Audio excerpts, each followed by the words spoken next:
por acaso você tem interesse de aprender inglês, aquele inglês do dia a dia que o americano fala, tá cansado de tentar aprender inglês sozinho e nunca dá frutos, e você, além do mais, não quer passar 5 anos estudando numa escola de inglês. Para você que tá nessa situação, Lício Alvino, um americano que morou 5 anos no Brasil e fala fluentemente português, vai te ensinar a falar o inglês que ela fala no cotidiano. E o melhor, por um precinho que cabe no seu bolso. Gostou? Link na descrição e segue o vídeo. Eu não entendo essa posição messiânica, quer dizer, entendo até, mas a elite mas não artística... dá pra justificar, não dá pra justificar. Sabe, os meus amigos, pessoas que defendem a candidatura do Lula com unhas e dentes, até que a gente tem que abrir mão de ouvir outros projetos, votar em quem acredita.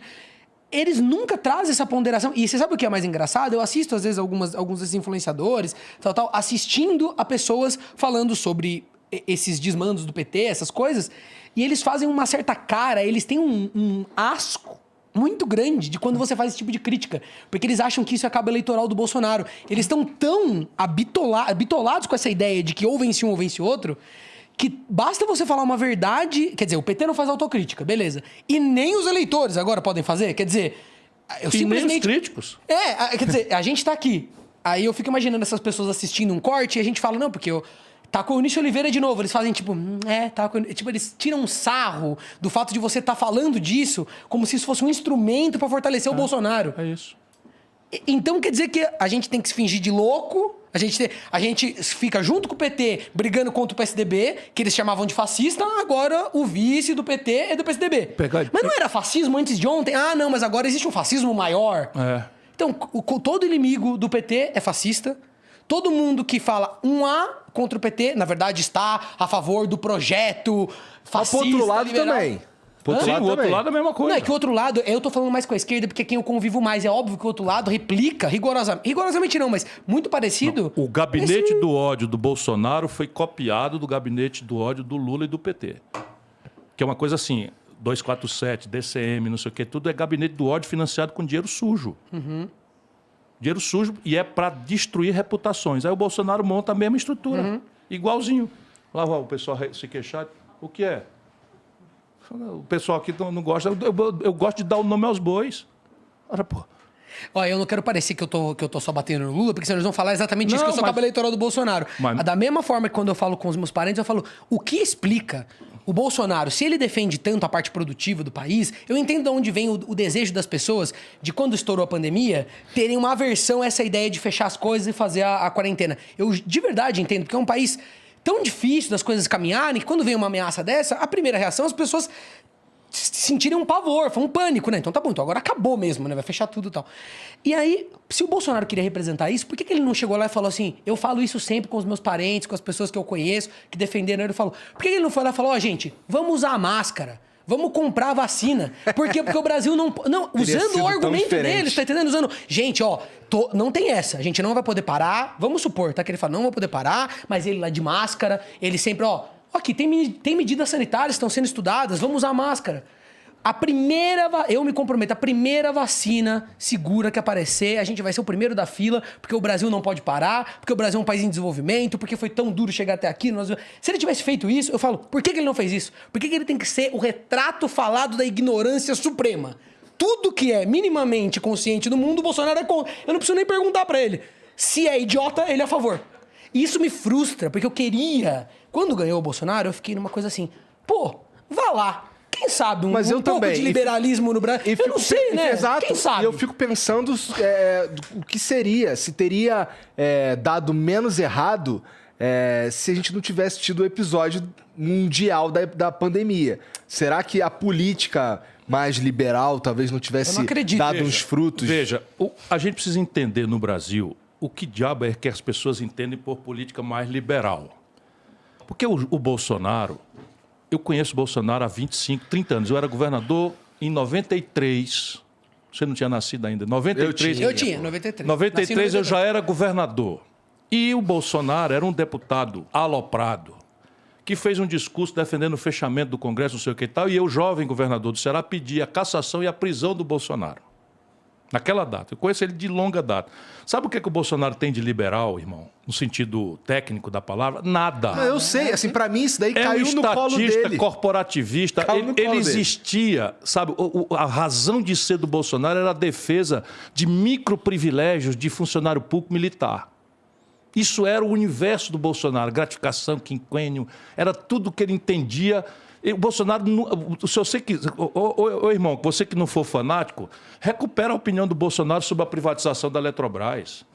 São coisas muito fortes. Você não posso aceitar a privatização da Eletrobras, porque não sei o que, isso é o regime do país e nós vamos ter que entregar a tarifa para o capital estrangeiro, uma estatal chinesa e tal. Pega isso dizendo em 2018, rapaz. 2018 tem nada de liberal, isso é tudo um grande estelionato. Grande estelionato. Como o Lula não tem nada de esquerda. Mas ele aglutinou uma força política, digamos assim, porque ele tem o Guedes... O que ele fez foi terceirizar que nem o Lula. Sim. Que nem o Lula. Então, mas a nossa aspiração era essa. Qual é a engenharia falou, da política no Brasil? Você faz a presidência da República ser testa de ferro de 3 interesses. Se for do lado do Lula. Primeiro interesse, os bancos controlam a economia. Segundo interesse, a esquerda controla a agenda identitária, as políticas sociais, a agenda identitária, Ministério do Negro, Ministério da Mulher, Ministério não sei de quê, que era o Lula. Tá certo? E entrega vamos dizer, a política ao centrão. A política, a fisiologia ao centrão. Qual é o modelo do Bolsonaro? Terceiriza a presidência para os bancos. Pauta moral. Para os bancos. Troca a pauta identitária pelo reverso da pauta identitária, explorando a evolução cristã, pentecostal brasileira, e entrega a política para o centrão. É isso que eu estou falando. Aí o Lula e o Bolsonaro são pessoas diferentes? Claro que são pessoas diferentes. A Dilma é uma pessoa diferente, o Fernando Henrique é uma pessoa diferente. Mas estão usando os mesmos mecanismos. Rigorosamente a mesma coisa. Rigorosamente a mesma coisa. E a militância cá embaixo também virou isso. Um fanatismo absolutamente hidrófobo, que impede a racionalidade. Você não pode discutir mais nada. Agora, hidrófobo raivoso, tá bom, gente? Hidrofobia é a raiva, é isso aí. Eu tenho umas coisas do projeto do Ciro para discutir. Eu não sei se agora é a hora, Fica à vontade, pô. Porque é o seguinte, eu tenho... Eu até fiz um story sobre isso. Acho muito legal, por exemplo, poder vir aqui e aí tem o livro do cara. Você pode ler ali, ele não pode desmentir o que ele já escreveu. E você pode concordar ou não. Veja bem. Porque eu falei no último programa que você... Assim, posso discordar de várias coisas que tá aí, mas tem um plano. Isso. Tem um plano. Isso. E assim, teve um... Eu preciso aqui pedir uma desculpa, talvez, que alguns programas para trás aí, a gente tava conversando e eu falei, mas ninguém tem projeto e tal. Eu magoei. Mas porque eu sou fã. Mas é que eu não tava falando falando de você. Eu tô brincando. Porque tinha um contexto ali onde tava só os candidatos. Só o Lula e o Bolsonaro. É isso, claro. Vai lá. Enfim, o que eu tô dizendo assim, aí muita gente pode achar que isso é puxar saquismo, mas é que não é, porque eu acho que isso deveria ser o mínimo. Votar em projeto. Você não fez nada demais, Ciro, óbvio, digamos assim. Mas nada mesmo. É que aqui no Brasil, quando alguém dá qualquer traço de lucidez, quer dizer... Inclusive, um amigo meu, grande amigo meu, sócio, Sama, pediu pra eu até perguntar isso, assim, que é por que as pessoas, quando vão contratar um funcionário, quando vão escolher um médico, elas dão tanto valor pra capacidade, pra capacitação. O brasileiro tem esse olhar. A gente quer o melhor, a gente quer o... Mesmo quem não tem a capacitação, quer usar serviços de pessoas que sabem o que estão fazendo. Na hora da eleição, que é o cargo máximo, a pessoa deixa isso em segundo, terceiro, quarto plano. Não, se o cara sabe alguma coisa, se ele tem algum estudo, se ele tem alguma ideia pra concatenar de uma forma organizada, dane-se. O que importa concatenar sempre me pega. O que importa é o que ele representa, entendeu? O que importa é a imagem que ele vai passar e se ele representa, sabe, aquela figura que eu gosto e que eu me identifico, entendeu? É um concurso de Miss. É um concurso de Miss, exatamente. Mas isso é a apologia da ignorância. Por quê? Porque o líder máximo da esquerda brasileira nos últimos 30 anos faz a apologia da ignorância. Perfeito. Esse é o problema. E como ele tinha uma carga simbólica extraordinária,